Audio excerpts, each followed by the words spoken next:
ನಮಸ್ಕಾರ ವೀಕ್ಷಕರೇ ಆತನ ಸಂಬಳ ತಿಂಗಳಿಗೆ ಕೇವಲ 13,000 ರೂಪಾಯಿ. ಅದು ಕೂಡ ಕಾಯಂ ನೌಕರಿಯೇನಲ್ಲ, ಗುತ್ತಿಗೆ ಆಧಾರದ ಮೇಲೆ ಆತ ಕೆಲಸವನ್ನ ಮಾಡ್ತಾ ಇದ್ದ. ಆದರೂ ಆತನ ಬಳಿ ಐಷಾರಾಮಿ ಕಾರು ಬೈಕುಗಳಿಗೇನು ಕಮ್ಮಿ ಇರಲಿಲ್ಲ. ಅಷ್ಟೇ ಯಾಕೆ, ಮುಂಬಯಿಯ ದುಬಾರಿ ಪ್ರದೇಶದಲ್ಲಿ ಪ್ರಿಯತಮೆಗೆ 4 ಬೆಡ್ರೂಮ್ ಅನ್ನ ಹೊಂದಿರುವ ಐಷಾರಾಮಿ ಫ್ಲಾಟ್ ಅನ್ನ ಉಡುಗೊರೆಯಾಗಿಯೂ ನೀಡಿದ್ದ. 13,000 ರೂಪಾಯಿ ಸಂಬಳದ ಜೊತೆಗೆ ಐಷಾರಾಮಿ ಜೀವನವನ್ನ ನಡೆಸುತ್ತಿದ್ದ ಈತ ಈಗ ಪೊಲೀಸರ ಅತಿಥಿಯಾಗಿದ್ದಾನೆ. ಅಷ್ಟಕ್ಕೂ ಈತ ಐಷಾರಾಮಿ ಜೀವನವನ್ನ ನಡೆಸೋದಕ್ಕೆ ಮಾಡಿದ್ದ ಖತರ್ನಾಕ್ ಪ್ಲಾನ್ ಅನ್ನ ಕೇಳಿದ್ರೆ ನೀವು ಖಂಡಿತವಾಗ್ಲೂ ಶಾಕ್ ಆಗ್ತೀರಾ. ಅಷ್ಟಕ್ಕೂ ಆತ ಮಾಡಿದ ಪ್ಲಾನ್ ಏನು? ಕಂಪ್ಯೂಟರ್ ಆಪರೇಟರ್ ಒಬ್ಬ BMW ಐಷಾರಾಮಿ ಕಾರನ್ನ ಖರೀದಿ ಮಾಡಿದ್ದು ಹೇಗೆ? ಈತನ ಹೆಸರು ಹರ್ಷಲ್ ಕುಮಾರ್ ಕ್ಷೀರಸಾಗರ್. ಮಹಾರಾಷ್ಟ್ರದ ಸರ್ಕಾರಿ ಸ್ವಾಮ್ಯದ ಕ್ರೀಡಾ ಸಂಕೀರ್ಣದಲ್ಲಿ 13,000 ರೂಪಾಯಿ ಮಾಸಿಕ ಸಂಬಳಕ್ಕೆ ಗುತ್ತಿಗೆ ಆಧಾರದಲ್ಲಿ ಕೆಲಸವನ್ನ ಮಾಡ್ತಾ ಇದ್ದ.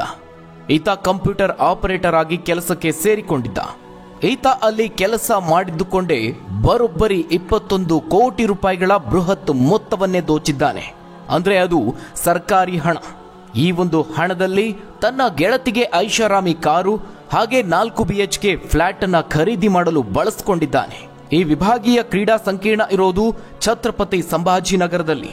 13,000 ರೂಪಾಯಿಗೆ ಕೆಲಸ ಮಾಡ್ತಿದ್ದ ಈತನ ಬಳಿ ಬರೋಬ್ಬರಿ 1,20,00,000 ರೂಪಾಯಿ ಮೌಲ್ಯದ BMW ಕಾರು, ಐಷಾರಾಮಿ ಬೈಕು, ಮನೆ, ಫ್ಲಾಟ್ ಅಂತೆಲ್ಲ ಇದ್ರೆ ಯಾವ ರೀತಿ ಶಾಕ್ ಆಗ್ಬೇಡ. ಇನ್ನು ಔರಂಗಾಬಾದ್ನ ಏರ್ಪೋರ್ಟ್ ರಸ್ತೆಯಲ್ಲಿನ ಅಪಾರ್ಟ್ಮೆಂಟ್ ಒಂದರಲ್ಲಿ 4 ಬೆಡ್ರೂಮ್ ಹೊಂದಿರುವ ಫ್ಲಾಟ್ ಅನ್ನ ಖರೀದಿಸಿ ಪ್ರಿಯತಮೆಗೆ ಗಿಫ್ಟ್ ಕೂಡ ನೀಡಿದ್ದ. ಅಷ್ಟು ಮಾತ್ರ ಅಲ್ಲ, ವಜ್ರಖಚಿತ ವಸ್ತುಗಳನ್ನು ಸಹ ಆತ ಖರೀದಿ ಮಾಡಿದ್ದ. ಇನ್ನು ಈತ ಓಡಾಡೋಕೆ 1 ಲಕ್ಷ 2 ಲಕ್ಷದ ಬೆಲೆಯ ಬೈಕ್ ಅನ್ನ ಬಳಸ್ತಾ ಇರಲಿಲ್ಲ. ಆತ ಬಳಸ್ತಾ ಇದ್ದ ಬೈಕ್ ಬೆಲೆಯನ್ನ ಕೇಳಿದ್ರೆ ನಿಮ್ಮ ತಲೆ ತಿರುಗೋದು ಗ್ಯಾರಂಟಿ. ಆತ ಖರೀದಿ ಮಾಡಿದ್ದು ಬರೋಬ್ಬರಿ 32 ಲಕ್ಷ ರೂಪಾಯಿ ಮೌಲ್ಯದ BMW ಬೈಕ್ ಅನ್ನ. ಕೇವಲ 23 ವರ್ಷದ ಈ ಯುವಕ ಹಣವನ್ನ ಕಬಳಿಸಲು ಮಾಡಿದ್ದ ಪ್ಲಾನ್ ಕೇಳಿ ಸ್ವತಃ ಪೊಲೀಸರೇ ದಂಗಾಗಿ ಅಚ್ಚರಿಪಟ್ಟಿದ್ದಾರೆ. ಆರೋಪಿ ಹರ್ಷಲ್ ಕುಮಾರ್ ಸ್ಪೋರ್ಟ್ಸ್ ಕಾಂಪ್ಲೆಕ್ಸ್ನ ಹಳೆಯ ಲೆಟರ್ ಹೆಡ್ ಅನ್ನ ಬಳಸಿಕೊಂಡು ಕಾಂಪ್ಲೆಕ್ಸ್ನ ಬ್ಯಾಂಕ್ ಖಾತೆಗೆ ಲಿಂಕ್ ಮಾಡಲಾದ ಇಮೇಲ್ ವಿಳಾಸವನ್ನ ಬದಲಿಸಲು ವಿನಂತಿಸಿಕೊಂಡಿದ್ದಾನೆ. ನಂತರ ಕ್ರೀಡಾ ಸಂಕೀರ್ಣದ ಖಾತೆಯ ವಿಳಾಸದಲ್ಲಿ ಹೊಸ ಇಮೇಲ್ ಖಾತೆಯನ್ನು ತೆರೆದಿದ್ದಾನೆ. ಇಮೇಲ್ ವಿಳಾಸದಲ್ಲಿ ಸಣ್ಣ ಬದಲಾವಣೆಯನ್ನ ಮಾಡಿಕೊಂಡು ಬಹುತೇಕ ಒಂದೇ ರೀತಿಯ ಇಮೇಲ್ ಐಡಿಯನ್ನ ರಚಿಸಿ ಸ್ಪೋರ್ಟ್ಸ್ ಕಾಂಪ್ಲೆಕ್ಸ್ನ ಬ್ಯಾಂಕ್ ಖಾತೆಗೆ ಲಿಂಕ್ ಮಾಡಿದ್ದಾನೆ. ಕ್ರೀಡಾ ಸಂಕೀರ್ಣದ ಖಾತೆಗೆ ಲಿಂಕ್ ಮಾಡಲಾದ ಇಮೇಲ್ ವಿಳಾಸದಲ್ಲಿ ಬದಲಾವಣೆ ಆಗಬೇಕಿದೆ ಅಂತ ಬ್ಯಾಂಕ್ಗೆ ಇಮೇಲ್ ಮಾಡಿದ್ದ. ಇದೇ ಕ್ರೀಡಾ ಸಂಕೀರ್ಣದ ಖಾತೆಯನ್ನ ಹೋಲುವ ವಿಳಾಸದೊಂದಿಗೆ ಆತ ಹೊಸ ಇಮೇಲ್ ಖಾತೆಯನ್ನ ರಚಿಸಿಕೊಂಡಿದ್ದ. ಕೇವಲ 1 ಅಕ್ಷರವನ್ನ ಮಾತ್ರವೇ ಆತ ಬದಲಾವಣೆ ಮಾಡಿಕೊಂಡಿದ್ದ. ಈ ಒಂದು ಇಮೇಲ್ ವಿಳಾಸವನ್ನ ಈಗ ಕ್ರೀಡಾ ಸಂಕೀರ್ಣದ ಬ್ಯಾಂಕ್ ಖಾತೆಗೆ ಲಿಂಕ್ ಮಾಡಲಾಗಿತ್ತು. ಇದರಿಂದಾಗಿ ಈ ಒಂದು ಖಾತೆಗೆ ಸಂಬಂಧಿಸಿದ್ದ OTP ಹಾಗೆ ಇತರ ವಹಿವಾಟುಗಳಿಗೆ ಆತನಿಗೆ ಸುಲಭವಾಗಿ ಪ್ರವೇಶಿಸುವ ಮಾರ್ಗ ಸಿಕ್ಕಂತಾಗಿತ್ತು. ಹೀಗೆ ಬ್ಯಾಂಕ್ ಖಾತೆಯ UPI ಮೇಲೆ ನಿಯಂತ್ರಣ ಸಾಧಿಸಿದ ಈತ ಇದರ ಮುಂದಿನ ಹೆಜ್ಜೆ ಅನ್ನುವ ರೀತಿಯಲ್ಲಿ ಇಂಟರ್ನೆಟ್ ಬ್ಯಾಂಕಿಂಗ್ ಮೇಲೆಯೂ ಆತ ಹಿಡಿತವನ್ನ ಸಾಧಿಸಿದ್ದ. ಇಂಟರ್ನೆಟ್ ಬ್ಯಾಂಕಿಂಗ್ ವ್ಯವಸ್ಥೆಯನ್ನ ವಿಭಾಗೀಯ ಕ್ರೀಡಾ ಸಂಕೀರ್ಣ ಸಮಿತಿಯ ಬ್ಯಾಂಕ್ ಅಕೌಂಟ್ಗೆ ಪಡೆದುಕೊಂಡಿದ್ರು. ಜುಲೈ 1ರಿಂದ ಡಿಸೆಂಬರ್ 7ರವರೆಗಿನ ಅವಧಿಯಲ್ಲಿ ಈ ಒಂದು ಅಕೌಂಟ್ನಲ್ಲಿ ಬರೋಬ್ಬರಿ 21 ಕೋಟಿ 60 ಲಕ್ಷ ರೂಪಾಯಿ ಹಣವನ್ನ ತಮ್ಮ ಬ್ಯಾಂಕ್ ಖಾತೆಗಳಿಗೆ ವರ್ಗಾವಣೆ ಮಾಡಿಕೊಂಡಿದ್ದಾರೆ.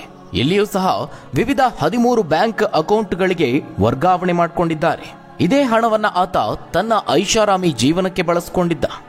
ಇಷ್ಟೇ ಅಲ್ಲದೆ ಹರ್ಷಲ್ಗೆ ಬೆಂಬಲ ನೀಡಿದ ಆರೋಪದ ಮೇಲೆ ಆತನ ಸಹೋದ್ಯೋಗಿ ಯಶೋಧ ಶೆಟ್ಟಿ ಮತ್ತು ಆಕೆಯ ಪತಿ BK ಜೀವನ್ ಅವರನ್ನು ಸಹ ಪೊಲೀಸರು ಬಂಧಿಸಿದ್ದಾರೆ.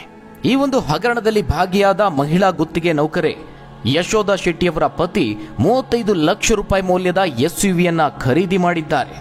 ಇದೇ ಕಚೇರಿಯಲ್ಲಿ ಸಹೋದ್ಯೋಗಿಯಾಗಿರುವ ಯಶೋಧ ಹಾಗೆ ಆಕೆಯ ಪತಿ BK ಜೀವನ್ ಜೊತೆಗೂಡಿ ನಕಲಿ ದಾಖಲೆಗಳನ್ನ ಸೃಷ್ಟಿಸಿದ್ದರು. ಈ ಒಂದು ಭಾರಿ ವಂಚನೆಯಲ್ಲಿ ಇನ್ನಷ್ಟು ಮಂದಿ ಭಾಗಿಯಾಗಿರಬಹುದು ಅಂತ ಪೊಲೀಸರು ಶಂಕೆ ವ್ಯಕ್ತಪಡಿಸಿದ್ದಾರೆ. ಸದ್ಯ ಹಣ ದೋಚಲು ಬಳಸಿದ ಬ್ಯಾಂಕ್ ಖಾತೆಗಳಿಗೆ ಸಂಬಂಧಿಸಿದ ದಾಖಲೆಗಳನ್ನು ಸಂಗ್ರಹಿಸುತ್ತಿದ್ದಾರೆ.